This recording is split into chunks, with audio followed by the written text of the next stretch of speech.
air dari keran yang merembes seperti ini itu akan menghasilkan zat mengkristal seperti batu. Bahkan Bagus katakan ini batu yang muda.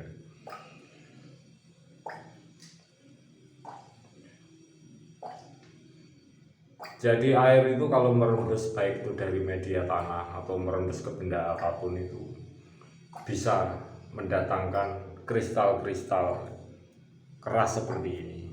Tetapi bagaimana kalau air ketika terpancar deras seperti ini? Tentu air ini akan mendatangkan oksigen. Nah, kemudian oksigen lari ke tembok-tembok, tembok tersebut akan ditumbuhi lumut. Jadi ada perbedaan, kawan. Ketika air ini deras akan menghasilkan oksigen, sehingga partikel dari air berupa oksigen bercampur dengan zat air. Oksigen dan zat air di tembok-tembok akan menumbuhkan jamur. Jadi pengertian di sini perlu Bagus garis bawahi. Ketika air deras mengalir, kemudian dari terpaan air sendiri mendatangkan oksigen, akhirnya akan tumbuh jamur di sekitarnya, juga tumbuh lumut di sekitarnya. Sebab tumbuhan terkecil seperti ini Bagus sebut lumut, atau ada yang menyebut jamur, tetapi Bagus lebih setuju kalau ini adalah lumut, sebab jamur itu akan sulit tumbuh dengan media seperti ini. Jadi kalau air sendiri itu sangat deras, justru air itu akan mengikis benda yang ada di sekitarnya. Tetapi deras air dari pancuran seperti ini akan mendatangkan partikel terkecil yang menempel di dinding, menumbuhkan lumut. Sedangkan hasil rembesan, karena keran ini bocor, Bagus matikan dulu, karena keran ini bocor dari rembesan akan mengkristal seperti ini. Jadi kristal seperti ini tidak mungkin kalau kita katakan sebagai jamur. Ini kita katakan adalah batu yang muda. Jadi kristal seperti ini sering kita jumpai rembesan dari tanah, kemudian dalam goa-goa,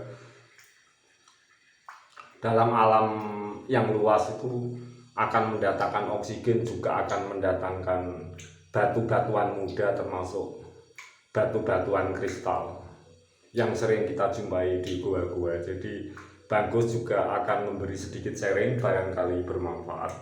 Kalau kita di dalam goa, dalam kejauhan atau kedalaman berapapun, selama masih ada sumber air yang menetes, berarti oksigen itu masih tersedia di dalam goa.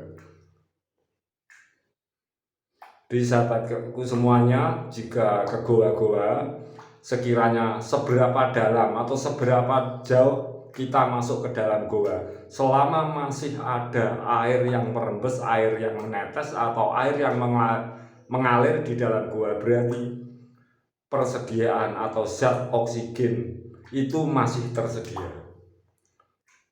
Sebab apapun juga, air itu partikel terkecil adalah oksigen. Jadi air tidak bisa dibedakan disebut warna apa. Juga dengan udara atau oksigen itu juga tidak bisa disebut atau bentuknya warna apa. Identikah air dengan oksigen? Sedangkan kita juga perlu belajar bersama-sama, walaupun pengamatan Bagus, saya channel Bagus sebagai Bagus itu apa adanya. Dulu manakah air dan oksigen?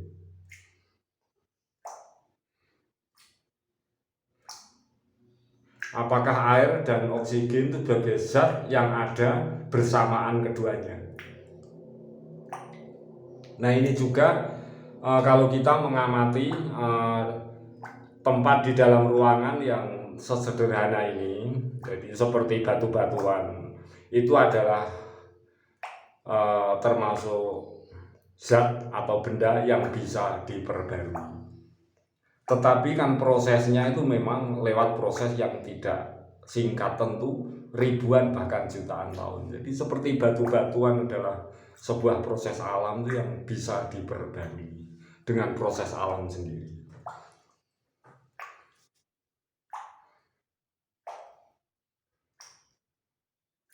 Jadi kekayaan alam, zat yang terkandung alam di alam seperti batuan adalah zat yang bisa diperbarui. Kalau kita menyimak dari sedikit sampling ada dalam ruangan saya ini. Sedangkan sahabatku semuanya yang masih bersemangat, yang masih ingin selalu belajar bersama-sama, coba amat-amati di hutan luas, di goa-goa, di dasar-dasar laut, di mana karang-karang batu itu akan selalu tumbuh kembang. Juga di dalam goa-goa ada rembesan air mendatangkan kristal-kristal yang bentuk batu-batuan muda.